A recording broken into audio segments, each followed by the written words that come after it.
अस्सलाम वालेकुम viewers. Half के जी करेले हैं जिन्हें मैंने छील के और काट लिया।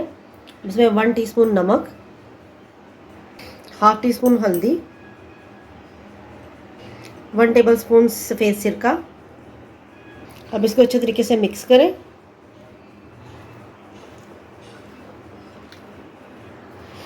नमक और हल्दी को मैंने इसके ऊपर अच्छे तरीके से लगा लिया है। नमक और हल्दी जब लगाते हैं तो करेले कड़वे नहीं बनते।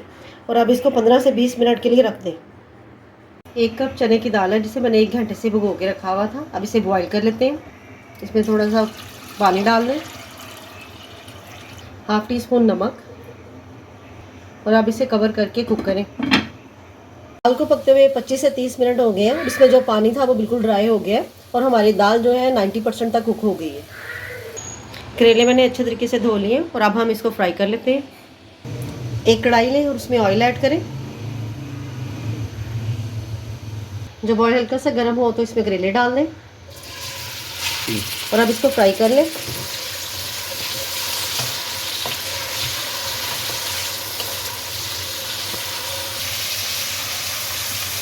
मैंने फ्राई कर ली है। मैंने इनको ज़्यादा डार्क कलर नहीं किया और अब ये निकाल लें इनको। ये वही ऑयल है जिसके मैंने करेले को फ्राई की है। अब 2 बड़े प्याज जिनकी मैंने स्लाइस में कटिंग कर ली है वो इसमें डाल दें और प्याज इसमें हल्का से फ्राई कर लें। प्याज के जो से वो एजेस ब्राउन होना शुरू हो गए हैं, इसे हमने ज़्यादा डार्क नहीं करना। मैं 1 टीस्पून लहसुन अदरक पेस्ट वो डाल दें और फिर इसको लहसुन अदरक पेस्ट के साथ भी भून लें। जब इसमें लहसुन अदरक भी इसमें भून जाए तो 2 मीडियम टमाटर जिसकी मैंने चॉप में कटिंग कर ली है वो डाल दें। टमाटर को इसको भून लें।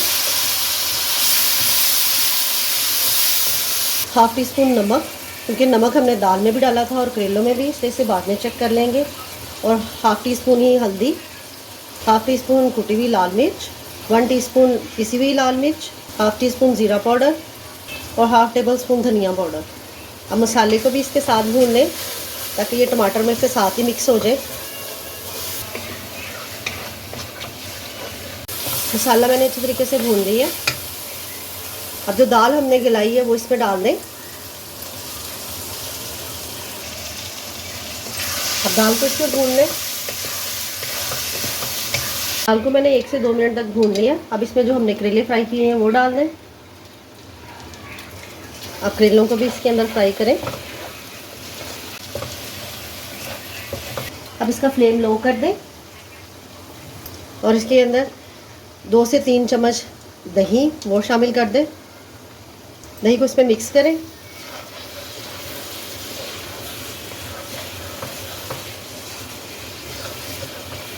अब इसका फ्लेम थोड़ा सा हाई करें और दही को इसमें भून लें।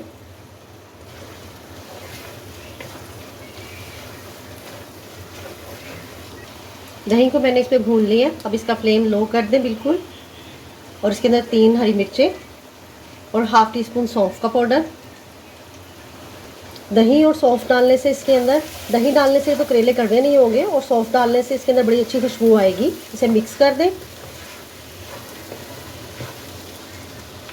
और अब इसे कवर करके 10 मिनट के लिए दम दे दें। 10 मिनट हो गए। माशाल्लाह माशाल्लाह बहुत अच्छी खुशबू आ रही है। इसे मिक्स कर लें बस।